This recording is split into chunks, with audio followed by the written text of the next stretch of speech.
અત્યારે હું આવી ગયો છું શ્રી ગોપીનાથ મંદિર. આ મંદિર 5000 વર્ષથી બી જૂનું મંદિર છે. અહીંયા એવું કહેવામાં આવે છે કે જે ગોપીઓ હતી ને કૃષ્ણ ભગવાનની, એ બધી અહીંયા આ તળાવે નાહવા આવતી હતી.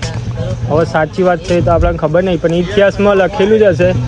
તો આપણે આગળ કોકના જોડે જાણકારી લઈશું, મળીએ. ગોપી આ તળાવમાં સ્નાન કરવા આવી હતી અને કૃષ્ણ ભગવાને અર્જુનજીને એની રક્ષા માટે મોકલેલા હતા, કે ગોપીઓની રક્ષા માટે.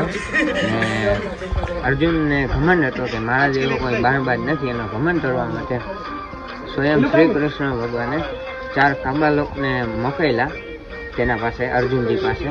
અને અર્જુન અને 4 કાબા વચ્ચે યુદ્ધ થયું અને એ યુદ્ધમાં અર્જુનજી હારી ગયા અને અર્જુનજી આ તળાવમાં સમાઈ ગયા. ત્યારથી એક કહાવત છે કે સમય સમય બલવાન હે નહીં પુરુષ બલવાન, કાબે અર્જુન કયો વહી તેનો સોબા. આ જે માટી છે ગોપીચંદન, એની ગોપીઓની આખરી નિશાની માનવામાં આવે છે.